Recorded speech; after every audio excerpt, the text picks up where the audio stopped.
Sup everybody, what's going on? I hope all of y'all are doing undeniably fan-freaking-tastic out there. So yeah, I'm back with another reaction video, and today I'm reacting to something very, very rare. Okay? Not just reacting to something very, very rare, but watching something very, very rare. You see, I'm not that big of a fan of stand-up comedy. Not that much of it, but that doesn't mean I hate it, okay? I'm just not the kind of person that would be in the constant audience for them constantly. Alright, but today I'm making a quick exception for somebody. This right here is The Comedy Shop with special guest Jim Varney. And for those of you that aren't familiar with Jim Varney, he was Ernest P. Worrell in all those Ernest movies from back in the 90s. And he was also the voice of Slinky Dog in the first two Toy Stories. Right, and for those of you that don't know my personal story, to make a long story short, if it wasn't for Jim Varney, I may not very well be here on YouTube, period. If it wasn't for Jim Varney, I may not have been inspired to have my sense of creativity. So, yeah. You know I gotta give Jim Varney some respect by checking out some of his stand-up right now here for a reaction video. So, yeah, let's go ahead and look into this, shall we? The Comedy Shop with Jim Varney. Let's, see what this is. 3, 2, 1, go. Beautiful. Why don't you introduce our next comic? I love to. There's a wonderful new comedian called Jim Varney. Let's welcome Jim Varney.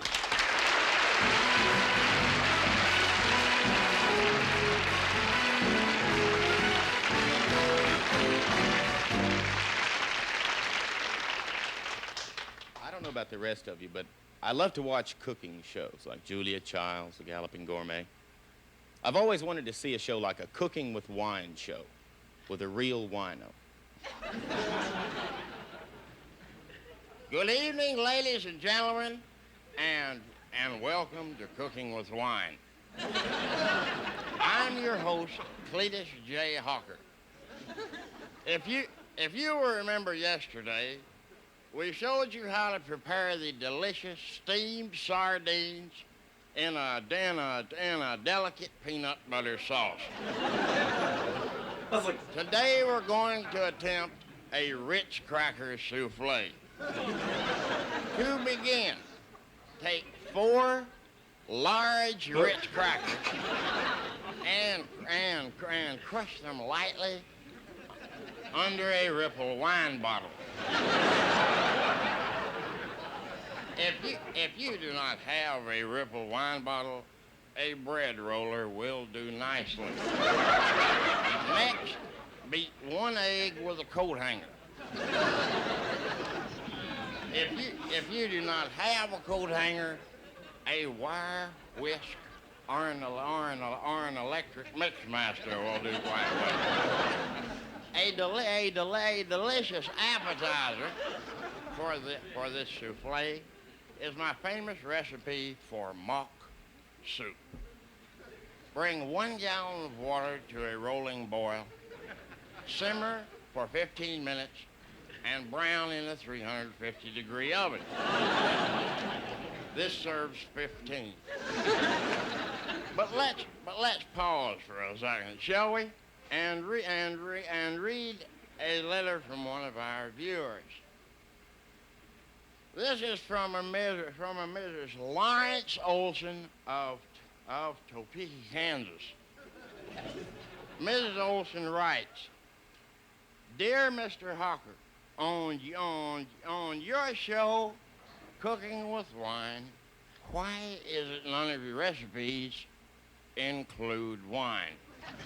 Because he drank it all. My answer, Mrs. Olson, is I do not cook with wine. I cook under the influence of wine.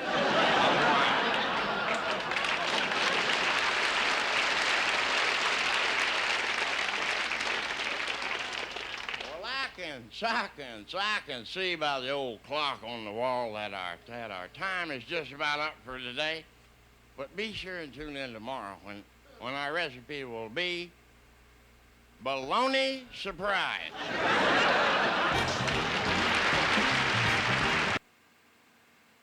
Not that bad. Not that bad. I gotta look into more of his stuff. Yeah, I really do gotta look into more of his stuff. And you see, right there, I think that's like Ernest's talent that I've been able to tap into myself, especially over there on SSP. Ernest I'm not calling him Ernest. Jim has this incredible ability to tap into all these different alter egos and all these gimmicks, okay? And just Ernest and what he does with the Ernest stuff is like just a good example with that. Like, not only does he do Ernest, he does like that Auntie Nelda character, he does that redneck character with all the snakes and whatnot. Like, he can tap into a lot of different characters, into a lot of different alter egos. And right there, when he was like talking as that hawker guy with the wine and stuff, yeah, he was making me believe that wasn't exactly him. Okay, he was able to make me suspend disbelief for a little bit, just like me over there on SSP with the characters like Helpful Man, the King of Cringe, Totally Kevin. Somehow or another, I had this. I'm trying to like master this ability to like all separate them from each other, even though you still know deep down that's actually James Self Standard controlling all of them somehow. Okay, and if it wasn't for Jim Varney, I may not be able to have that kind of inspirational ability. Okay, I probably wouldn't have that inspired sense of ability, you know. So hopefully I'm doing Hopefully I'm doing Jim Varney. No, I can't pronounce his name right. I'm hoping I'm doing Jim justice by doing what I'm doing over there on SSP. So if you haven't already, make sure you go ahead and check out that link down in the description below. It's the link to the original video. And I'm also going to leave a link to my main channel, SSP Self-Standard Programming. My channel's 6th anniversary is coming up on Saturday, the 29th. And yeah, if you want to go subscribe to that channel, show it some love, I'd greatly appreciate it. And until next time, make sure all of you remember to be outrageously optimistic year-round. Booyah, I'm out.